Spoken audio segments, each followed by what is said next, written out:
근육량을 가장 빠르게 늘리기 위한 방법은 무엇일까? 근육에 큰 자극을 주기 위한 고강도의 근력 운동은 당연한 요소이고 충분한 영양 섭취도 빼놓을 수 없는 부분이다. 운동을 아무리 열심히 해도 근육이 생성될 수 있는 충분한 영양이 공급되지 않는다면 근육은 생기지 않을 것이다.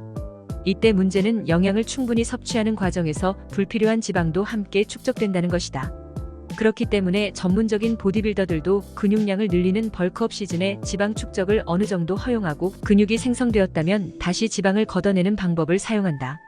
이 과정에서 어느 정도의 근손실은 일어나겠지만 벌크업 기간에 근육량을 최대치로 늘려놓았을 뿐만 아니라 약물의 도움도 받기 때문에 큰 손실 없는 이상적인 다이어트를 할 수 있는 것이다.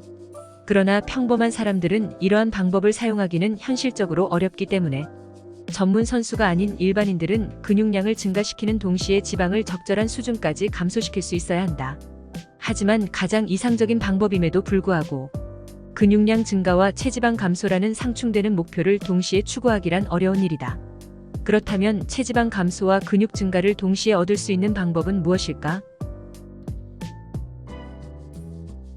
많은 사람들이 근육량을 늘리기 위해서는 무산소성 운동인 근력 운동을 하고 체지방을 줄이기 위해서는 유산소 운동을 통해 지방을 태워야 한다고 알고 있다. 하지만 실제로 꼭 그런 것만은 아니다. 한 연구 결과에 따르면 혈중 젖산 수치가 높아지면 지방 손실을 가속화시킬 수 있고 더 많은 젖산은 더 많은 성장 호르몬이 배출되게 한다는 것이다. 즉 유산소성 운동뿐만 아니라 높은 젖산 수치를 통해 지방을 감소시킬 수 있다는 의미인데 그렇다면 젖산 수치를 높이는 방법은 무엇이 있을까? 바로 고강도의 근력 운동을 하는 것이다. 젖산 수치를 가장 빠르게 올리려면 두 종류의 근육을 하나의 그룹으로 묶고 그룹 간 비교적 짧은 휴식 시간을 두어 운동해야 한다. 예를 들어 운동 종목을 상체와 하체 또는 가슴과 등과 같이 상반된 두 개의 근육을 하나의 그룹으로 묶어 1, 2, 3 총 3개의 그룹으로 나눈다. 각 그룹 내에서 운동할 땐 한 동작을 8에서 15회 반복하고 한 동작당 휴식 시간은 30에서 60초 정도로만 짧게 가지며 이것을 총 3에서 5세트 반복한다. 한 그룹의 운동이 끝났다면 다른 그룹의 운동을 수행하기 전에 2에서 4분 정도의 휴식 시간을 갖는다.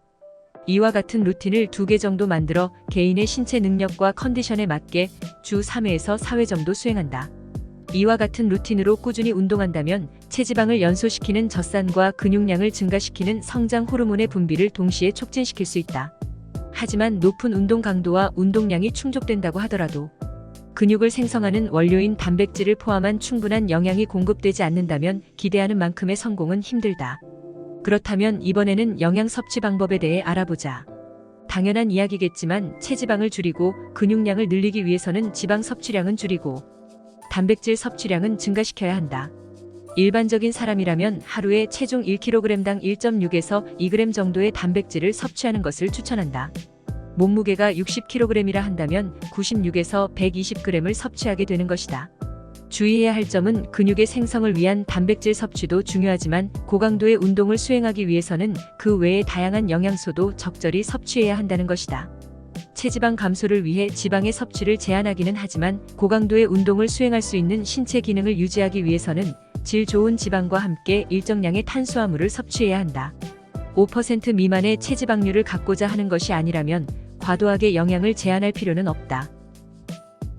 체지방 감소와 근육량 증가라는 서로 상충되는 목표를 함께 달성한다는 것이 쉬운 일은 아니지만 불필요한 잉여 칼로리 섭취를 제한하고 계획적인 운동으로 운동량과 강도를 꾸준히 높여 나간다면 충분히 만족스러운 결과를 낼 수 있을 것이다. 제 영상이 도움이 되셨다면 구독과 좋아요 부탁드립니다.